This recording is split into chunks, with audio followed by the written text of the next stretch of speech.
नमस्कार। आइए सुनते हैं मुंशी प्रेमचंद जी की लिखी कहानी बालक।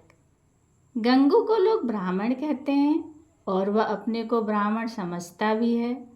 मेरे सईस और खिदमतगार मुझे दूर से सलाम करते हैं।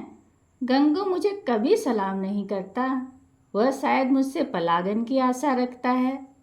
मेरा जूठा गिलास कभी हाथ से नहीं छूता और न मेरी कभी इतनी हिम्मत हुई कि उससे पंखा झलने को कहूँ। जब मैं पसीने से तर होता हूँ और वहाँ कोई दूसरा आदमी नहीं होता तो गंगू आप ही आप पंखा उठा लेता है।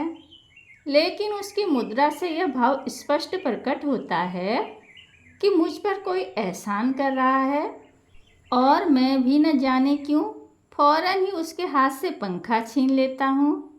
उग्र स्वभाव का मनुष्य है, किसी की बात नहीं सह सकता।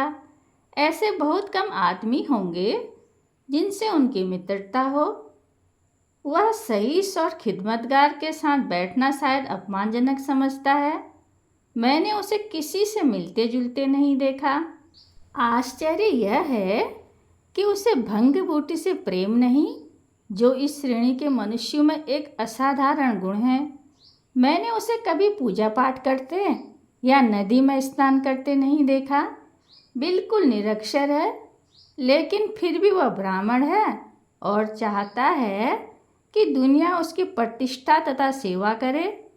और क्यों न चाहे, जब पुरखों की पैदा की हुई संपत्ति पर आज भी लोग अधिकार जमाए हुए हैं उसी शान से मानो खुद पैदा किए हो, तो वह क्यों उस प्रतिष्ठा और सम्मान को त्याग दे जो उसके पुरखों ने संचय किया था।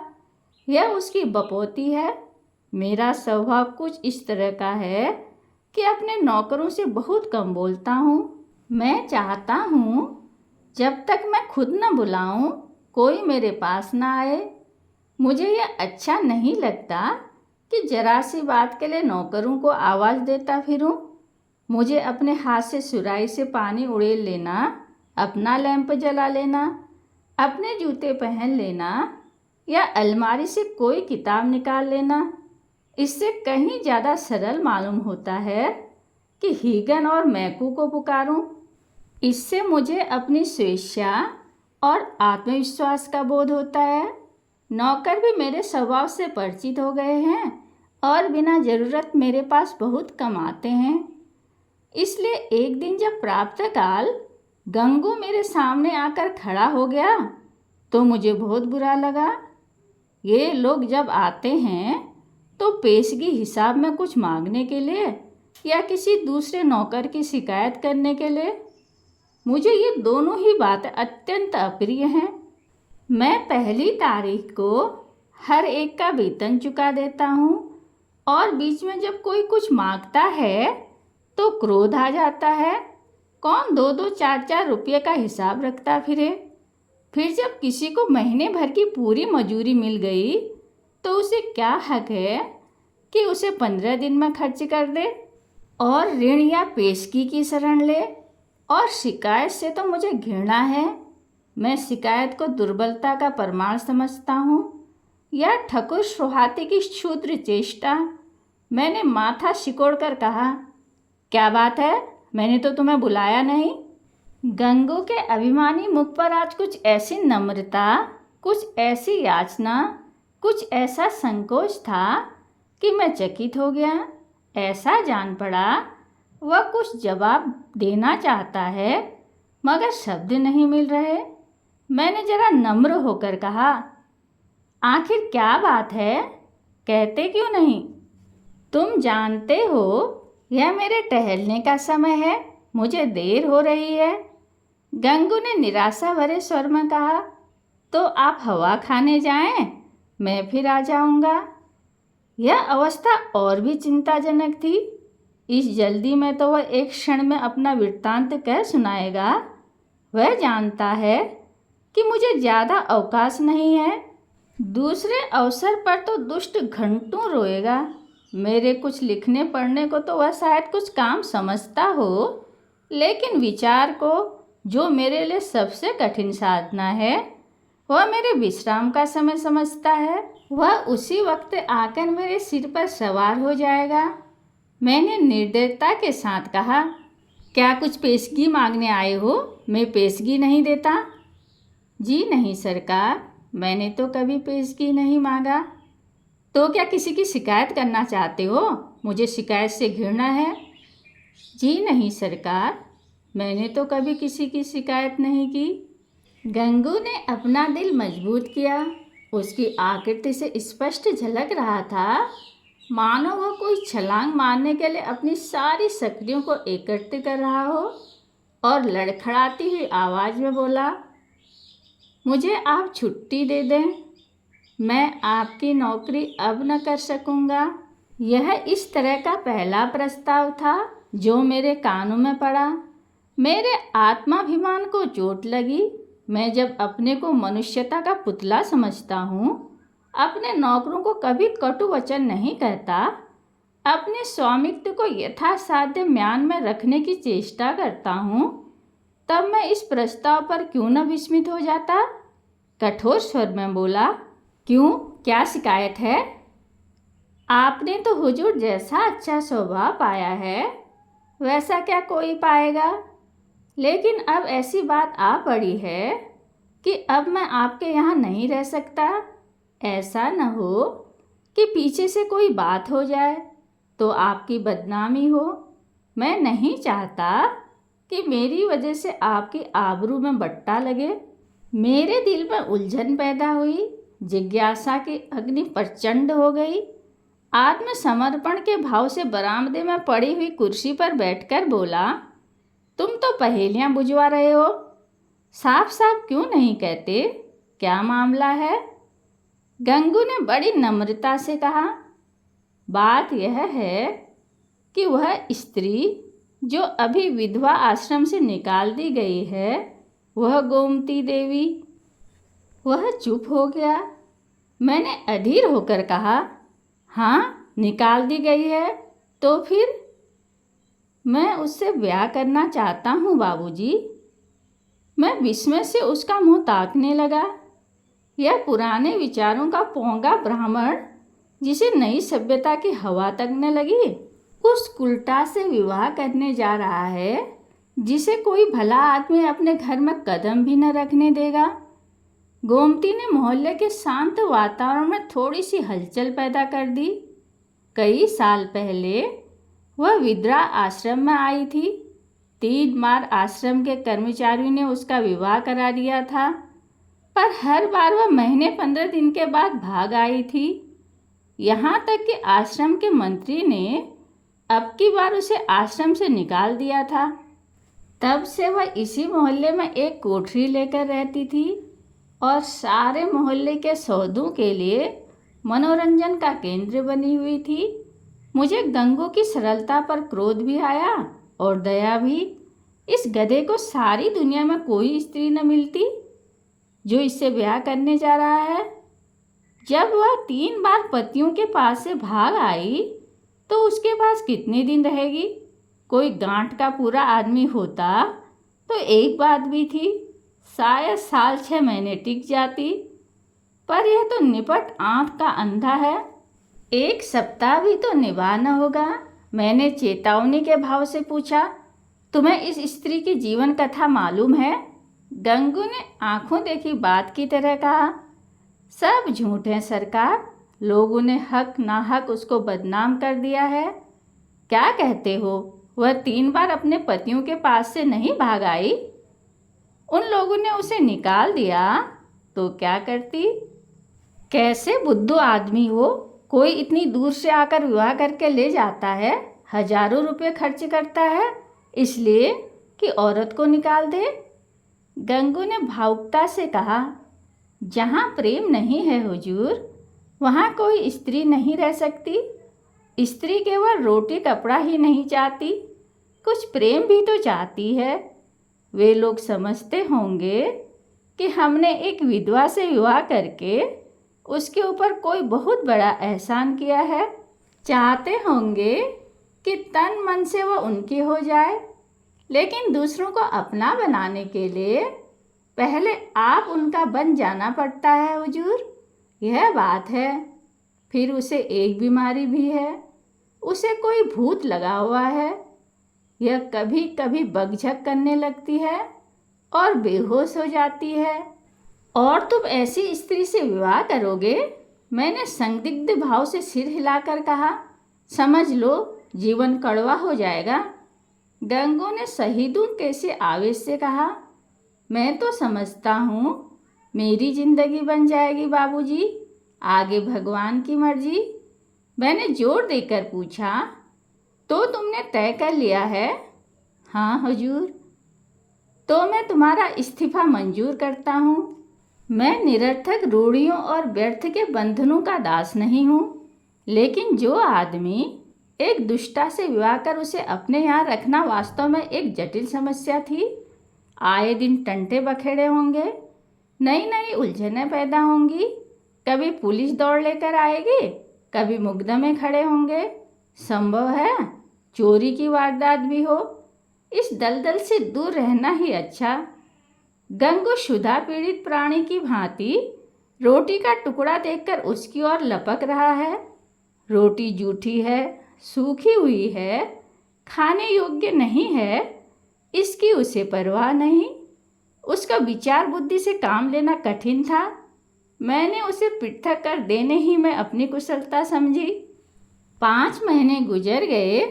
गंगू ने गोमती से विवाह कर लिया था और उसी मोहल्ले में एक खपरेल का मकान लेकर रहता था। वह अब चाट का खोंचा लगाकर गुजर बसर करता था। मुझे जब कभी बाजार में मिल जाता तो मैं उसका कुशल क्षेम पूछता। मुझे उसके जीवन से विशेष अनुराग हो गया था। यह एक सामाजिक प्रश्न की परीक्षा थी, सामाजिक ही नहीं मनोवैज्ञानिक भी। मैं देखना चाहता था इसका परिणाम क्या होता है। मैं गंगू को सदैव प्रसन्न मुख देखता। समृद्धि और निश्चिंतता के मुख पर जो एक तेज और स्वभाव में जो एक आत्मसम्मान पैदा हो जाता है, वह मुझे यहाँ प्रत्यक्ष दिखाई देता था। रुपये 20 आने की रोज बिक्री हो जाती थी। इसमें लागत निकालकर 8-10 आने बच जाते थे। यही उसकी जीविका थी। किंतु इसमें किसी देवता का वरदान था, क्योंकि इस वर्ग के मनुष्यों में जो निर्लज्जता और विपन्नता पाई जाती है, इसका वहाँ चिन्ह तक न था। उसके मुख पर आत्मविश्वास और आनंद की झलक थी, जो चित्त की शांति से ही आ सकती है। एक दिन मैंने सुना कि गोमती गंगू के घर से भाग गई है। कह नहीं सकता क्यों। मुझे इस खबर से एक विचित्र आनंद हुआ। मुझे गंगू के संतुष्ट और सुखी जीवन पर एक प्रकार की ईर्ष्या होती थी। मैं उसके विषय में किसी अनिष्ट की, किसी घातक अनर्थ की, किसी लज्जास्पद घटना की प्रतीक्षा करता था। इस खबर से ईर्ष्या को सांत्वना मिली। आखिर वही बात हुई जिसका मुझे विश्वास था। आखिर बच्चा को अपनी अदूरदर्शिता का दंड भोगना पड़ा। अब देखें बच्चा कैसे मुंह दिखाते हैं। अब आंखें खुलेंगी और मालूम होगा कि लोग जो उन्हें इस विवाह से रोक रहे थे, उनके कैसे शुभचिंतक थे। उस वक्त तो ऐसा मालूम होता था मानो आपको कोई दुर्लभ पदार्थ मिला जा रहा है, मानो मुक्ति का द्वार खुल गया है। लोगों ने कितना कहा कि यह स्त्री विश्वास के योग्य नहीं है, कितनों को दगा दे चुकी है, तुम्हारे साथ भी दगा करेगी। लेकिन इन कानों में जूं तक न रेंगी। अब मिले तो जरा उनका मिजाज पूछूं। कहूँ क्यों महाराज, देवी जी का यह वरदान पाकर प्रसन्न हुए या नहीं? तुम तो कहते थे वह ऐसी है और वैसी है। लोग उस पर केवल दुर्भावना के कारण दोष आरोपित करते हैं। अब बतलाओ किसकी भूल थी? उसी दिन संयोगवश गंगू से बाजार में भेंट हो गई। घबराया हुआ था, बदहवास था, बिल्कुल खोया हुआ। मुझे देखते ही उसकी आंखों में आंसू भर आए। लज्जा से नहीं, व्यथा से। मेरे पास आकर बोला, बाबूजी गोमती ने मेरे साथ विश्वासघात किया। मैंने कुटिल आनंद से लेकिन कृत्रिम सहानुभूति दिखाकर कहा, तुमसे तो मैंने पहले ही कहा था, लेकिन तुम माने ही नहीं। अब सब्र करो, इसके सिवा और क्या उपाय है? रुपये पैसे ले गई या कुछ छोड़ गई? गंगू ने छाती पर हाथ रखा। ऐसा जान पड़ा मानो मेरे इस प्रश्न ने उसके हृदय को विदीर्ण कर दिया। अरे बाबूजी, ऐसा न कहिए। उसने धेले की चीज़ नहीं छुई। अपना जो कुछ था वह भी छोड़ गई। न जाने मुझ में क्या बुराई देखी। मैं उसके योग्य न था, और क्या कहूँ। वह पढ़ी लिखी थी, मैं करिया अक्षर भैंस बराबर। मेरे साथ इतने दिन रही, यही बहुत था। कुछ दिन और उसके साथ रह जाता तो आदमी बन जाता। उसका आपसे कहाँ तक बखान करूं हुजूर। औरों के लिए चाहे जो कुछ हो, मेरे लिए तो वो किसी देवता का आशीर्वाद थी। न जाने मुझसे क्या ऐसी खता हो गई, मगर कसम ले लीजिए जो उसके मुख पर मैल तक आया हो। मेरी औकात ही क्या है बाबूजी, 10-12 आने का मजूर हूँ, पर इसी में उसके हाथों इतनी बरकत थी कि कभी कभी नहीं हो पाई। मुझे इन शब्दों से घोर निराशा हुई। मैंने समझा था वह उसकी बेवफाई की कथा कहेगा और मैं उसकी अंधभक्ति पर कुछ सहानुभूति प्रकट करूँगा, मगर उस मूर्ख की आंखें अब तक नहीं खुली। अब भी उसी का मंत्र पढ़ रहा है। अवश्य ही इसका चित्त कुछ अव्यवस्थित है। मैंने कुटिल परिहास आरंभ किया, तो तुम्हारे घर से कुछ नहीं ले गई? कुछ भी नहीं बाबूजी, थैली की भी चीज़ नहीं। और तुमसे प्रेम भी बहुत करती थी। अब आपसे क्या कहूँ बाबूजी, वह प्रेम तो मैं मरते दम तक याद रहेगा। फिर भी तुम्हें छोड़कर चली गई, यही तो आश्चर्य है बाबूजी। त्रिया चरित्र का नाम सुना है कभी? अरे बाबूजी, ऐसा न कहिए। मेरी गर्दन पर कोई छुरी रख दे तो भी मैं उसका यश ही गाऊंगा। तो फिर ढूंढ निकालो। हाँ मालिक, जब तक उसे ढूंढ न लाऊंगा मुझे चैन न आएगा। मुझे इतना मालूम हो जाए कि वह कहाँ है, फिर तो उसे मैं ले ही आऊँगा। और बाबूजी, मेरा दिल कहता है कि वह आएगी ज़रूर, देख लीजिएगा। वह मुझसे रूठकर नहीं गई, लेकिन दिल नहीं मानता। जाता हूँ, महीने 2 महीने जंगल पहाड़ की धूल छानूंगा। जीता रहा तो फिर आपके दर्शन करूँगा। यह कहकर वो उन्माद की दशा में एक तरफ चल दिया। इसके बाद मुझे एक ज़रूरत से नैनीताल जाना पड़ा, सैर करने के लिए नहीं। 1 महीने बाद लौटा और अभी कपड़े भी न उतारने पाया था कि देखता हूँ गंगू एक नवजात शिशु को गोद में लिए खड़ा है। शायद कृष्ण को पाकर नंद भी इतने पुलकित न हुए होंगे। मालूम होता था उसके रोम रोम से आनंद फूटा पड़ता है। चेहरे और आँखों से कृतज्ञता और श्रद्धा के राग से निकल रहे थे। कुछ वही भाव था जो किसी सुधा पीड़ित भिक्षुक के चेहरे पर भरपेट भोजन करने के बाद नजर आता है। मैंने पूछा, कहो महाराज, गोमती देवी का कुछ पता लगा? तुम तो बाहर गए थे। गंगू ने आपे में न समाते हुए जवाब दिया, हाँ बाबूजी, आपके आशीर्वाद से ढूंढ लाया। लखनऊ के जनाने अस्पताल में मिली। यहाँ एक सहेली से कह गई थी कि अगर वह बहुत घबराएं तो बतला देना।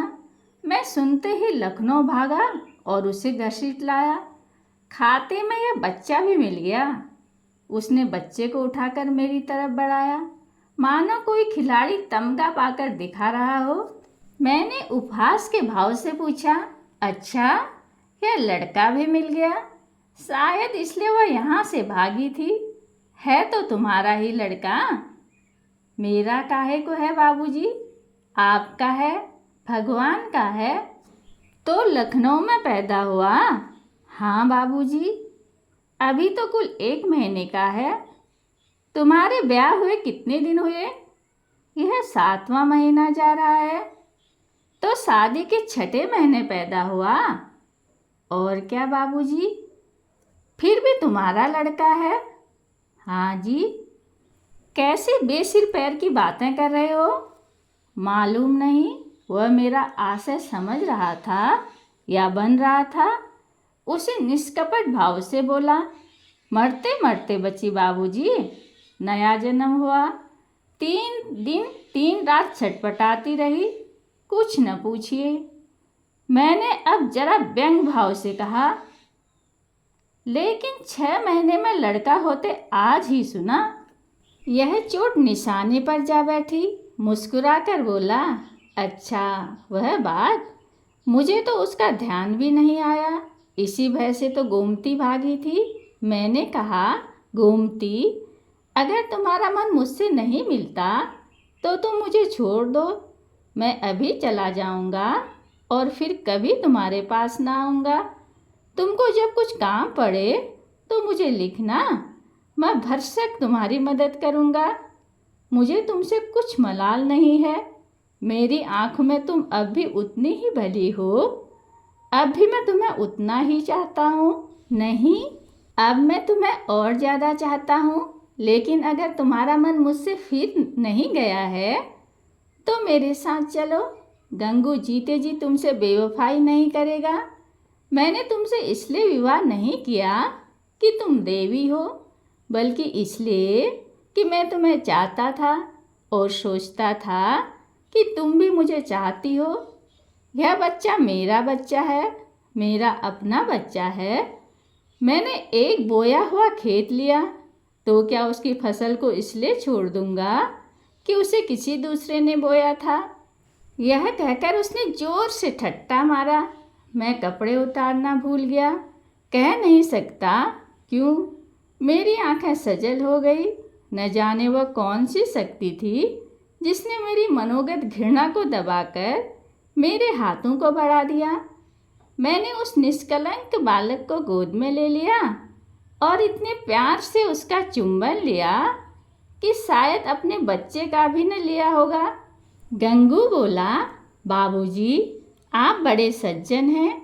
मैं गोमती से बार बार आपका बखान किया करता हूँ, कहता हूँ चल एक बार उनके दर्शन करा, लेकिन मारे लाज के आती ही नहीं। मैं और सज्जन, अपनी सज्जनता का पर्दा आज मेरी आंखों से हटा। मैंने भक्ति से डूबे हुए स्वर में कहा, नहीं जी, मेरे जैसे कलुषित मनुष्य के पास वह क्या आएगी। चलो मैं उसके दर्शन करने चलता हूँ। तुम मुझे सज्जन समझते हो, मैं ऊपर से सज्जन हूँ पर दिल का कमीना हूँ। असली सज्जनता तुम में है और यह बालक वह फूल है जिससे तुम्हारी सज्जनता की महक निकल रही है। मैं बच्चे को छाती से लगाए हुए गंगू के साथ चला। कहानी सुनने के लिए धन्यवाद।